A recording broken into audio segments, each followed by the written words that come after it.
Europe 1, 6h26 en ce 9 février 2015. Aujourd'hui dans l'histoire, on voyage dans notre histoire tous les matins avec Franck Ferrand. Bonjour Franck. Bonjour Thomas. À quel 9 février vous a déposé votre machine à remonter le temps ce matin? Le 9 février 1953, jour du lancement du livre de poche.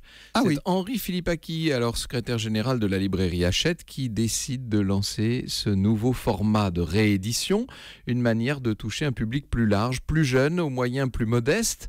À l'époque, le livre ne coûte que 200 francs. Enfin, c'est des anciens francs, évidemment. C'est 4 fois moins qu'un livre au format classique. Mais ça veut dire que ce petit format, il n'existait pas avant 53 ? Il y avait eu quelques tentatives, mais en tout cas en France, appliqué seulement à de petits textes sans envergure littéraire, ce qu'on appelait des romans de gare, vous voyez.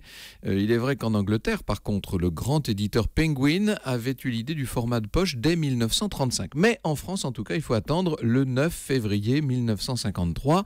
Cela dit, avec un beau programme.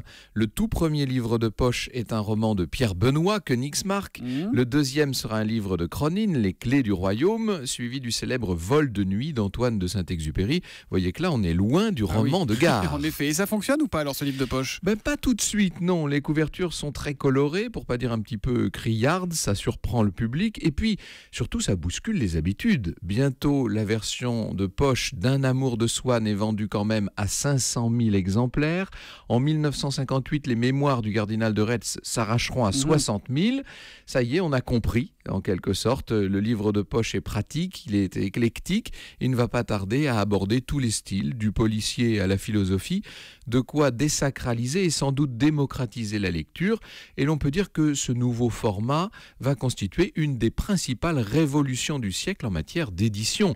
Alors aujourd'hui, nous avons les fameuses liseuses numériques, n'est-ce pas ? Mais ça, c'est une histoire qui ne fait que commencer. L'histoire qu'on retrouve avec vous tout à l'heure à 14h sur Europe 1 pour parler de quoi, Franck ? On évoquera les grands épisodes de la guerre d'Indochine en compagnie de Patrice Gélinet, alors, s'il vous plaît. Il y a 2 rendez-vous avec Franck Ferrand aujourd'hui, au cœur de l'histoire évidemment à 14h sur Europe 1. Oui. Et ce soir, le formidable L'ombre d'un doute sur France 3 à 20h45 pour parler du terrifiant Docteur Petiot. Franck a eu la gentillesse de me prêter un DVD de l'émission et elle est vraiment, vraiment chouette. Voilà, à tout à l'heure et à ce soir, Franck. Merci beaucoup. Europe 1.